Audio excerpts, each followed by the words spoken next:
হরে কৃষ্ণা। সকালকে স্বাগত জানাই। আসছে আগামী 23শে জ্যৈষ্ঠ 7ই জুন শনিবার গৌর একাদশী, মানে হচ্ছে পাণ্ডবা নির্জলা একাদশীর উপবাস। পাণ্ডবা নির্জলা একাদশীর উপবাস মহা উৎসব কি জয়। হরে কৃষ্ণ। আমরা আশা করি এই একাদশী ব্রত সকলে পালন করবেন। কেন? কারণ এই একাদশী ব্রত খুবই গুরুত্বপূর্ণ। কেন? কারণ একটা একাদশী করলে 26টা একাদশীর ফল লাভ করা যায়। তাই অবশ্যই এই একাদশী আপনারা সবাই পালন করবেন। স্ত্রী, বৃদ্ধ, বনিতা, যুবক, যুবতী, সবাই মিলে এই একাদশী ব্রত পালন করবেন। ঘরের সমস্ত সদস্যদের নিয়ে এই একাদশী ব্রত পালন করার চেষ্টা করবেন। কারণ আমরা সারা বছর একাদশী করি না। কি করি? অনুকল্প খেয়ে এই একাদশীর পাপ থেকে মুক্ত হই। তাই ভগবান আমাদের একটা বিশেষ সুযোগ দিয়েছেন। কেন? আমরা এই কলিহত জীবেরা, আমাদের অন্নগত প্রাণ, তাই অন্ন না খেয়ে আমরা বাঁচতে পারি না। তাই কিছু না কিছু খেয়ে আমাদের বাঁচতে হবে। সেই জন্য ভগবান আমাদেরকে এই 1 বছরে একটা বিশেষ সুযোগ দিয়েছেন। সেই সুযোগটা হচ্ছে এই পাণ্ডবা নির্জলা একাদশী। বছরে মাত্র একটা একাদশী যদি আপনি নির্জলা করেন, তাহলে এই 26টা একাদশীর ফল লাভ করবেন। তাহলে আর একাদশীগুলো, একাদশীগুলো পালন করি, কিন্তু আমরা অনুকল্প খাই। কেন? একাদশী পালন করার নিয়ম হচ্ছে নির্জলা ব্রত পালন করা, উপবাস, ভগবানের নিকটে বাস। ভগবানের কাছে থেকে রান্না করব, এই করব, সেই করব, এগুলো উচিত নয়। উচিত ভগবানের সঙ্গে থেকে ভগবানের নাম, গুণাগুণ, কীর্তন এগুলো করা। কিন্তু যেহেতু আমরা সেটা পালন করতে পারি না, তাই বছরে একটা দিন ভগবান আমাদের বিশেষ সুযোগ দিয়েছেন। কেন? যেন আমরা এই একাদশী ব্রত পালন করতে পারি। তাই অবশ্যই সকলে চেষ্টা করবেন এই একটা একাদশী ব্রত পালন করতে, এবং অবশ্যই সেটা নির্জলা এবং রাত্রি জাগরণ করে। তা আমরা আপনাদের এই একাদশীর সম্বন্ধে সব কিছু জানাবো। এই একাদশীর মাহাত্ম্য, একাদশীর পালনের সময়, এবং একাদশীতে আপনারা কি কি করবেন, কি করবেন না, সেটা অবশ্যই আমি আপনাদের জানিয়ে দেব। এবং কিভাবে আপনি পাণ্ডবা নির্জলা একাদশী ব্রত পালন করবেন, সেটা অবশ্যই আমি আপনাকে অবহিত করব। তো আপনারা মনোযোগ দিয়ে এই আমার ভিডিওটা শেষ অবধি দেখুন, এবং এই একাদশী কিভাবে পালন করবেন তার নির্দেশনা গ্রহণ করুন। হরে কৃষ্ণ। তো প্রথমে আমি এই একাদশীর যে ব্রত মাহাত্ম্য কথা, সেটা আপনাদের পাঠ করে শোনাব। ঠিক আছে? এবং এই একাদশীর যে সংকল্প মন্ত্র এবং পারণ মন্ত্র সব আমি এই একাদশীর ব্রত মাহাত্ম্যে প্রদান করব। হরে কৃষ্ণ। পাণ্ডবা নির্জলা একাদশী। জ্যৈষ্ঠ মাসের শুক্লপক্ষের এই নির্জলা একাদশী ব্রত সকল সম্পর্কে ব্রহ্মবৈবর্ত পুরাণে শ্রী ভীমসেন ব্যাসদেব সংবাদে বর্ণিত আছে। মহারাজ যুধিষ্ঠির বললেন, হে জনার্দন, আমি অপরা একাদশীর সমস্ত মাহাত্ম্য শ্রবণ করলাম। এখন জ্যৈষ্ঠের শুক্লপক্ষের একাদশীর নাম ও তার মাহাত্ম্য কৃপাপূর্বক আমার কাছে বর্ণনা করুন। শ্রীকৃষ্ণ বললেন, এই একাদশীর কথা মহর্ষি ব্যাসদেব বর্ণনা করবেন, কেননা তিনি সর্বশাস্ত্রের অর্থ ও তত্ত্ব পূর্ণরূপে জানেন। রাজা যুধিষ্ঠির ব্যাসদেবকে বললেন, হে মহর্ষি দ্বৈপায়ন, আমি মানুষের লৌকিক ধর্ম এবং জ্ঞান কাণ্ডের বিষয়ে অনেক শ্রবণ করেছি। আপনি যথাযথভাবে ভগবত ভক্তি বিষয়িনী কিছু ধর্মকথা এখন আমাকে বর্ণন করুন। শ্রী ব্যাসদেব বললেন, হে মহারাজ, তুমি যেসব ধর্মকথা শুনেছ, এই কলিযুগের মানুষের পক্ষে সে সমস্ত পালন করা অত্যন্ত কঠিন।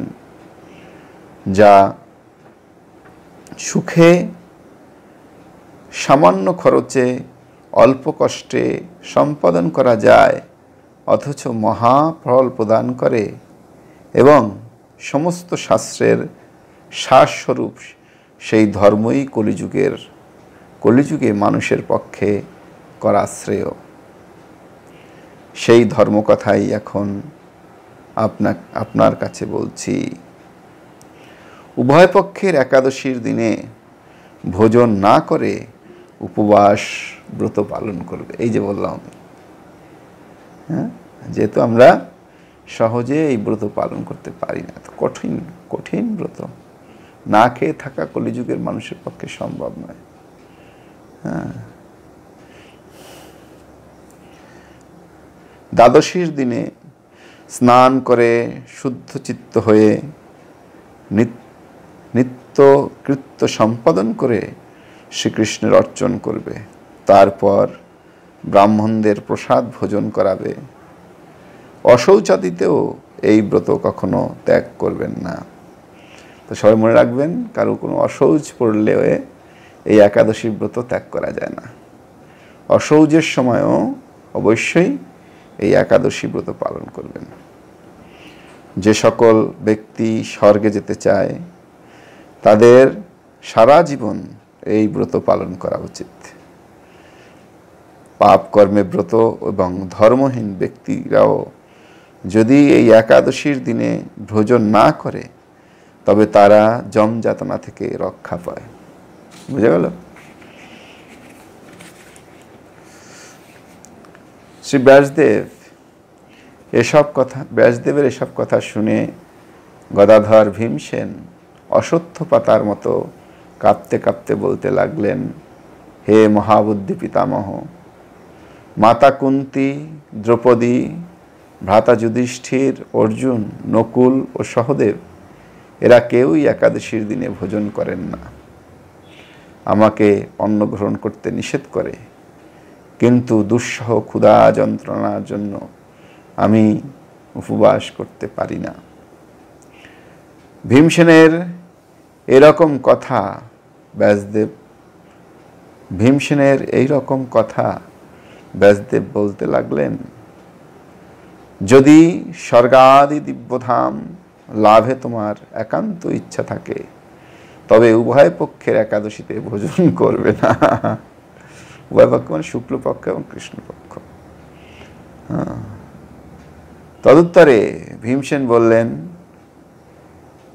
আমার নিবেদন এই যে, উপবাস তো দূরের কথা, একদিনে একবার ভোজন করে থাকাও আমার পক্ষে অসম্ভব। কারণ আমার উদরে বৃক নামক অগ্নি রয়েছে।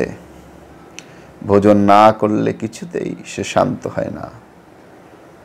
তাই প্রতিটি একাদশী পালনে আমি একেবারেই অপারগ। হে মহর্ষি, বছরে একটি মাত্র একাদশী পালন করে যাতে আমি দিব্যধাম লাভ করতে পারি, সেই রকম কোনো একাদশীর কথা আমাকে নিশ্চিত করে বলুন। দেখুন, যে বছরে মাত্র একটা একাদশী করে যেভাবে আমরা দিব্যধাম লাভ করতে পারি, সেই জন্য ব্যাসদেব এখন বলবেন। তখন ব্যাসদেব বললেন, জ্যৈষ্ঠ মাসের শুক্লপক্ষের একাদশী তিথিতে জলপান পর্যন্ত না করে সম্পূর্ণ উপবাস থাকবে। তবে আচমনে দোষ নেই, আচমন করা যাবে। ওই দিন অন্নাদি গ্রহণ করলে ব্রতভঙ্গ হয়। একাদশীর দিন সূর্যোদয় থেকে দ্বাদশীর দিন সূর্যাস্ত পর্যন্ত জলপান বর্জন করলে অনায়াসে 12টি একাদশীর ফল লাভ হয়। মানে একাদশীর দিন সূর্যোদয় থেকে শুরু করে দ্বাদশীর দিন সূর্যোদয় অবধি এই সময়টা আমাদেরকে একাদশীর ব্রত পালন করতে হবে।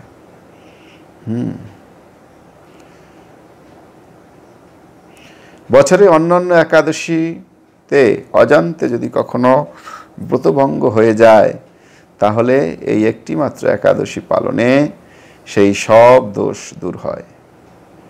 দ্বাদশীর দিনে ব্রহ্ম মুহূর্তে স্নান আদি কার্য সমাপ্ত করে শ্রীহরির পূজা করবে। সদাচারী ব্রাহ্মণদের বস্ত্রাদি দান সহ ভোজন করিয়ে আত্মীয় স্বজন সহ নিজে ভোজন করবে। এরূপ একাদশী ব্রত পালনে যে প্রকার পুণ্য সঞ্চিত হয়, এখন তা শ্রবণ করো। সারা বছর সমস্ত একাদশীর ফল এই একটা একাদশী একটি মাত্র ব্রত উপবাস সে লাভ করা যায়। শঙ্খ চক্র গদা পদ্মধারী ভগবান শ্রীকৃষ্ণ আমাকে বলেছেন, বৈদিক ও অলৌকিক সমস্ত ধর্ম পরিত্যাগ করে যারা একমাত্র আমার শরণাগত হয়ে এই নির্জলা একাদশী ব্রত পালন করে, তারা সর্বপাপ থেকে মুক্ত হয়। বিশেষত কলিযুগে ধন সম্পদ দানের মাধ্যমে সদ্গতি বা স্মার্ত সংস্কারের মাধ্যমেও যথার্থ কল্যাণ লাভ হয় না। কলিযুগে দ্রব্য শুদ্ধি নেই। কলিতে শাস্ত্রোক্ত সংস্কার বিশুদ্ধ হয় না। তাই বৈদিক ধর্ম কখনো সুসম্পন্ন হতে পারে না। হে ভীমসেন, তোমাকে বহু বছর বহু কথা বলার আর প্রয়োজন কি? তুমি উভয় পক্ষের একাদশীতে ভোজন করবে না। যদি তাতে অসমর্থ হও, তবে জ্যৈষ্ঠ মাসের শুক্লপক্ষের একাদশীতে অবশ্যই নির্জলা উপবাস করবে। এই একাদশী ব্রত ধনধান্য এবং পুণ্যদায়িনী।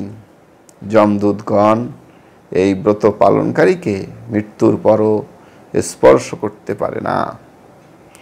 পক্ষান্তরে বিষ্ণুদূতগণ তাকে বিষ্ণুলোকে নিয়ে যান।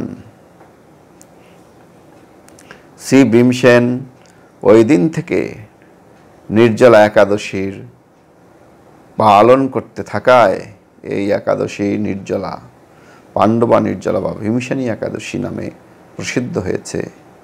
এই নির্জলা একাদশীতে পবিত্র তীর্থে স্নান, দান, জপ, কীর্তন ইত্যাদি যা কিছু মানুষ করে তা অক্ষয় হয়ে যায়। যে ব্যক্তি ভক্তি সহকারে এই একাদশী মাহাত্ম্য পাঠ এবং শ্রবণ করে, তিনি বৈকুণ্ঠ প্রাপ্ত হন। তো বুঝতে পারলেন, অবশ্যই আপনারা এই একাদশী ব্রত পালন করবেন। আমরা স্ক্রিনে এই একাদশীর পালনের সময়টা দিয়ে দেব, এবং আমি ভারতবর্ষের যেই সব স্থান, আপনার বাড়ির পাশে যেই সব স্থান আছে, সেই সব স্থানে আপনারা অবশ্যই এই সময়ে পালন করতে পারবেন। হরে কৃষ্ণ। এবং অবশ্যই পালন করবেন, একাদশী ব্রত পালন করবেন, তাহলে আপনি সর্বপাপ থেকে মুক্ত হতে পারবেন। যেহেতু 7 তারিখ হচ্ছে একাদশী, 8 তারিখ হচ্ছে পালনের সময়। মায়াপুর এবং তার আশেপাশে যারা আছেন তারা 4:49 থেকে 7:20 মধ্যে পালন করবেন, অল্প সময় আমাদের। এবং ইম্ফলে যারা আছেন তারা 4:24 থেকে 7:20 মধ্যে পালন করবেন। গুয়াহাটিতে যারা আছে 4:30 থেকে 7:20 মধ্যে পালন করবেন, সকাল সকাল পালনের কথা। পাণ্ডবা নির্জলা একাদশী। কারণ এবং যারা কলকাতা আছেন তারা অবশ্যই 4:51 থেকে 7:20 মধ্যে পালন করবে, তাদের জন্য সময়টা এগিয়ে আছে। ভুবনেশ্বরে যারা আছেন তারা 5:06 থেকে 7:20 মধ্যে পালন করবেন। যারা পাটনায় আছেন তারা 5:57 থেকে 7:20 মধ্যে পালন করবেন। যারা কাঠমান্ডুতে আছেন তারা অবশ্যই 5:07 থেকে 7:35 মধ্যে পালন করবেন। যারা চেন্নাইতে আছেন তারা 5:41 থেকে 7:20 মধ্যে পালন করবেন। যারা নাগপুরে আছেন তারা 5:31 থেকে 7:20 মধ্যে পালন করবেন। যারা বৃন্দাবন এবং তার আশেপাশে আছেন তারা 5:23 থেকে 7:20 মধ্যে পালন করবেন। যারা দিল্লিতে আছেন তারা 5:22 থেকে 7:20 মধ্যে পালন করবেন। যারা হায়দ্রাবাদে আছেন তারা 5:41 থেকে 7:20 মধ্যে পালন করবেন। যারা ত্রিবন্দমে আছেন তারা 6:03 থেকে 7:20 মধ্যে পালন করবেন। যারা কলম্বে আছেন তারা 5:54 থেকে 7:20 মধ্যে পালন করবেন। যারা ব্যাঙ্গালোরে আছেন তারা 5:52 থেকে 7:20 মধ্যে পালন করবেন। খুব কম সময় এবার পালনের, অবশ্যই টাইম মতো পালন করবেন। পালন টাইম মতো না করলে আপনি একাদশীর ফল লাভ করবেন না। তো অবশ্যই যারা আপনারা মুম্বাইতে আছেন তারা 6টা থেকে 7:20 মধ্যে পালন করবেন। আহমেদাবাদে যারা আছেন তারা 5:53 থেকে 7:20 মধ্যে পালন করে। যারা উদয়পুরে আছেন তারা 5:20 থেকে 7:20 মধ্যে পালন করবেন। তো অবশ্যই টাইম মতো পালন করবেন, একাদশীর ব্রত পালন করবেন। এবং পাণ্ডবা নির্জল একাদশী আপনি সারাদিনে কোনো জল স্পর্শ করতে পারবেন না, অনুকল্প তো দূরের কথা। যদি আপনি সঠিকভাবে পালন করতে চান, সারাদিন নাম কীর্তনে ব্যস্ত থাকবেন, বেশি বেশি জপ করবেন, 3 লাখ হরিনাম জপ করবেন, রাত্রি জাগরণ করবেন, রাতে হরিবাসর কীর্তন প্রতি করবেন, এবং সকালে অবশ্যই আপনারা কোনো দানাশস্য বা জল পান করে আপনি এই একাদশীর ব্রত ভঙ্গ করতে পারেন। অবশ্যই সকালবেলা উঠেই স্নান আদি সারে মঙ্গল আরতি, ভগবানের পূজা অর্চনা, অবশ্যই আপনার আশেপাশে মঠ মন্দির আছে, সেখানে যাবেন, গিয়ে নাম কীর্তন করবেন ভক্তদের সঙ্গে, সেখানে ভক্তদের কিছু দান ধ্যান করবেন যদি পারেন, এবং অবশ্যই আপনি পাঠ কীর্তন করবেন এবং তারপরে আপনি প্রসাদ গ্রহণ করবেন।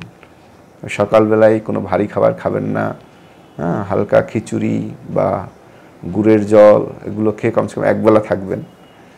দুপুরবেলা হালকা খাবার খাবেন এবং বিকাল থেকে আপনারা অবশ্যই ভারী খাবার খেতে পারবেন। এভাবে অবশ্যই আপনি ব্রত পালন করুন এবং সফল হন। হরে কৃষ্ণ কৃষ্ণ কৃষ্ণ হরে হরে, হরে রাম রাম রাম হরে হরে। শিল প্রভুপাদ কি জয়।